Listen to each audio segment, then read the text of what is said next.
I'm often asked on the channel to do a video on how to change a tip on a snooker cue. Other questions include when do I need to change the tip, how long should it last, etc. Well, if you're just a recreational player, then my advice is just change the tip when it's ready, when it's worn out or when it's damaged. If you're a good player and you're playing tournaments, then that's a bit different. And certainly for the professional players, they need to plan this event, shall we say. They need to look at the calendar, what tournaments are coming up, how long they think their tip is going to last. Experience will teach them that. And then change their tip accordingly. Now, I change Karen Wilson's tip all the time. And we sit down and we say, we'll have a look at his calendar as to what tournaments are coming up. And then we plan how long the tip he's got on, has actually been on, how long we think it'll last. And let's be honest, we don't always get it right. And sometimes we have to change the tip mid-tournament. But we do the best we can, and generally speaking, we do get it right. Now, there's several tips on the market that you can use. There's many brands. We tend to use the Elkmaster brand. There's the Brunswicks, which we've also tried. There's Kamuis, which are a Japanese tip, I understand. There's so many on the market, it's just a matter of personal preference. But we tend to use the Elkmaster tips. There are many ways to select a tip. Players have their own method of determining how hard or how soft the tip is. Some players tend to scratch the surface with their nail, listen intently to the sound, and you can, through experience, tell whether the tip is hard or soft. Others will dig their nail into the side, and from that they can feel whether it's hard or soft. Others will drop the tip onto a firm surface and listen to the sound. Whatever method you choose, you won't always get it right, I can assure you. I mean, I've put tips on that have lasted for weeks and months. Other tips I've put on and I've been taking them off inside 10 minutes. It is a natural product generally. Natural products tend to vary. You can buy a complete box of tips with 50 or so in there, and possibly 10 or 20 maybe no good at all. But mostly they're a very good product and you will be okay. Elkmaster tips. Now, what I tend to do with a tip is, once it's on, I've seen players get the ball and bash it, compressing the tip before they shape it and before they play with it. What I tend to do is I get a Q-tip clamp here and I put a tip in there overnight, and that compresses the tip. Now, this prevents me having the need to compress the tip once it's on, and it certainly reduces the playing-in period that a player will need to have once the tip is put onto the end of his cue. Generally, they're pretty good. A good idea possibly to get one of these. They're available on the internet. Just type in tip clamp. And the next stage is to take the old tip off. And before I do that, I need to explain that I'm in the process of getting some new glasses. So in the meantime, I'm using this thing, which helps me to see what I'm doing. The first time I put them on, Karen said I looked as though I was going down the mine. Not to worry, so long as I can see, I'm happy. So, to take the old tip off, I've got a knife here which I've made myself. It's made from an old hacksaw machine blade, and basically it is one that is what we call chisel sharpened. Flat on that side and sharpened on this side. Right, that enables me to keep the knife flush with the cue, and certainly flush with the ferrule when I take the tip off. So, nice and carefully, just take the tip off.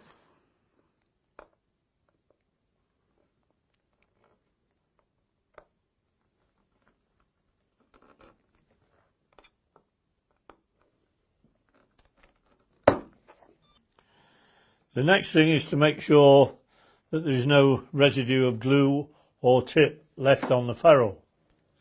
And what I've got here is a Stanley knife blade, which we use in that manner, ensuring that I keep the ferrule nice and flush and even. Remembering, of course, that this is a machined surface.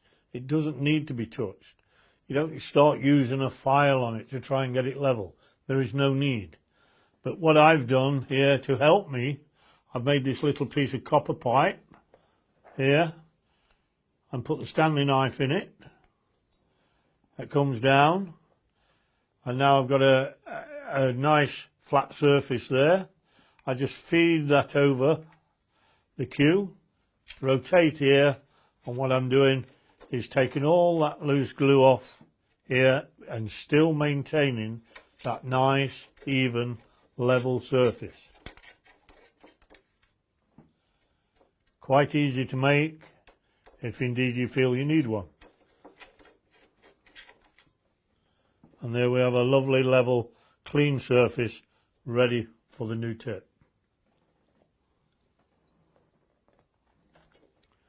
The next stage, just to prevent any glue getting, any surplus glue getting onto the ferrule, what I do now is put a little bit of masking tape around the ferrule.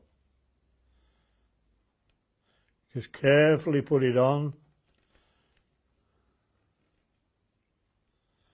Just prevents any mess or any damage later on to the ferrule.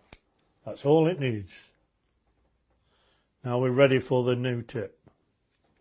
The next stage is to take the new tip, and you'll notice that it is impregnated with chalk.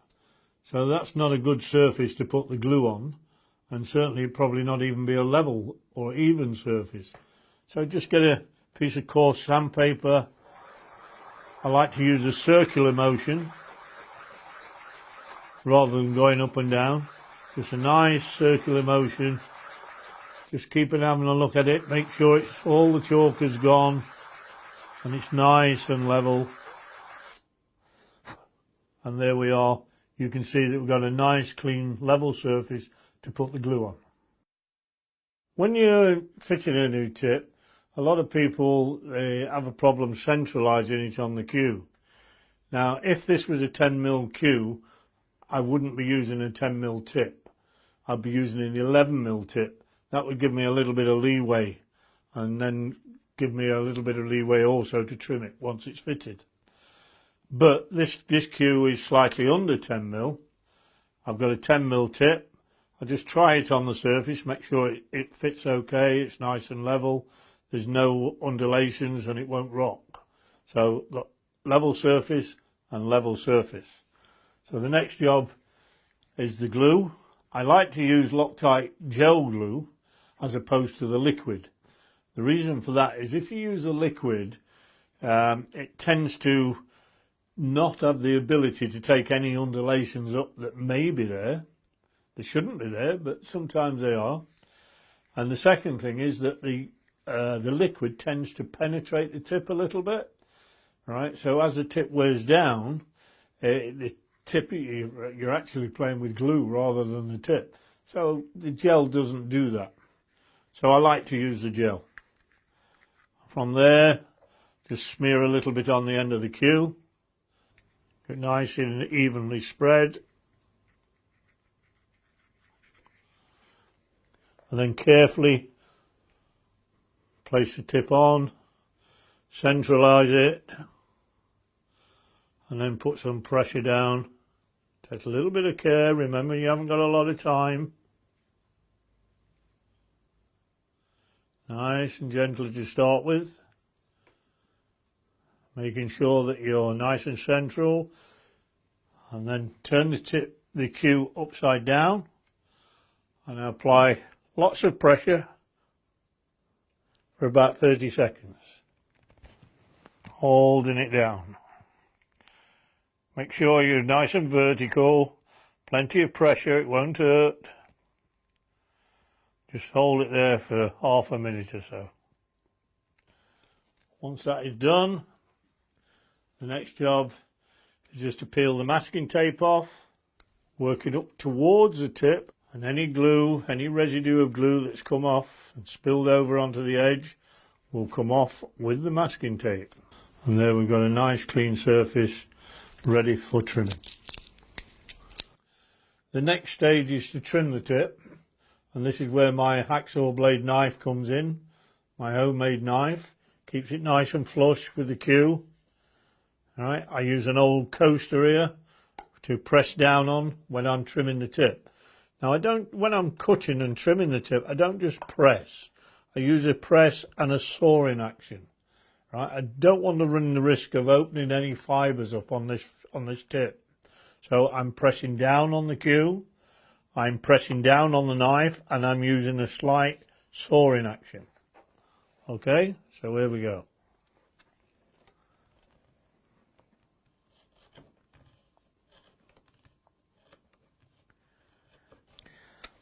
As I'm doing this, I'm turning the cue, plenty of pressure, downward pressure on the cue. I don't want to open the fibres up of that tip. Equally, I'm rather careful not to scratch the ferrule.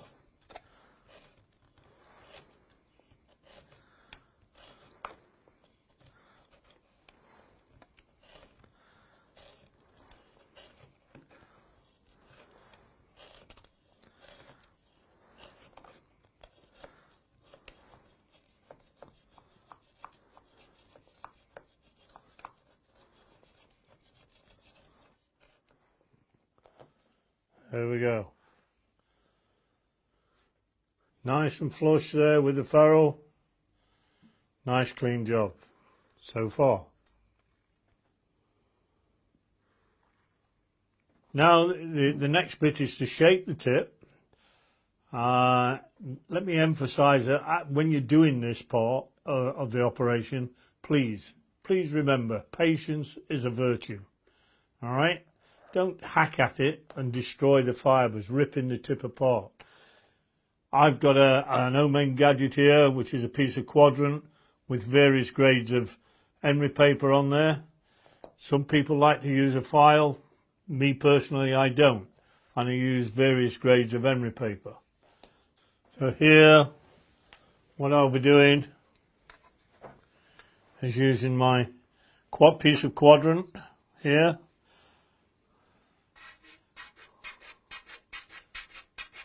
Just created a shape on it.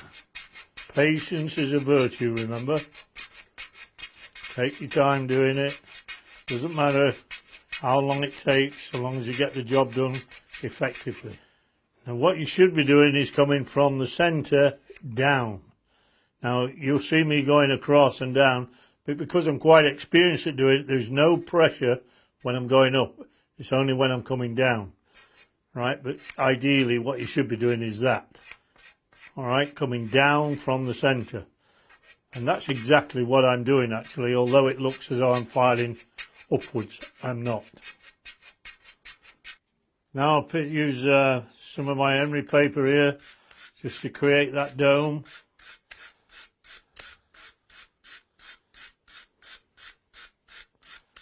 You always need a slight rounding of the tip, a slight dome on it. It's no good having a flat surface. You'll only miss cue with that.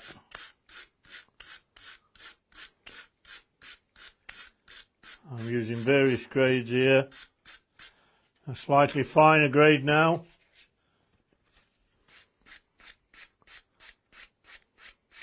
I'm constantly turning the cue, keeping everything nice and central.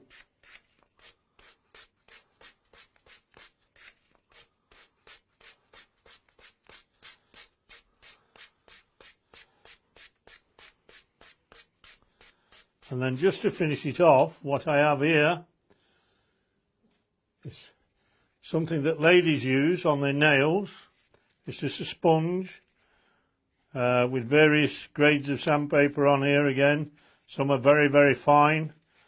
And it just gives me a lovely finish on the tip. ready for take the chalk.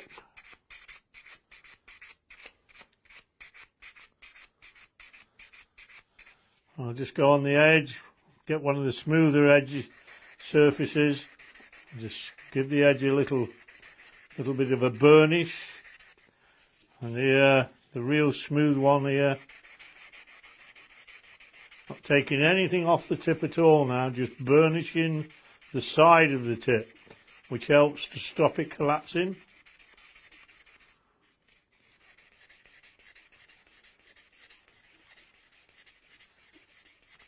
And then finally what I will do is got a little piece of emery paper here where there's nothing on it at all. There's no abrasiveness at all. It's worn out. I've rubbed the surfaces together just to take any abrasiveness off there. You can hardly feel any.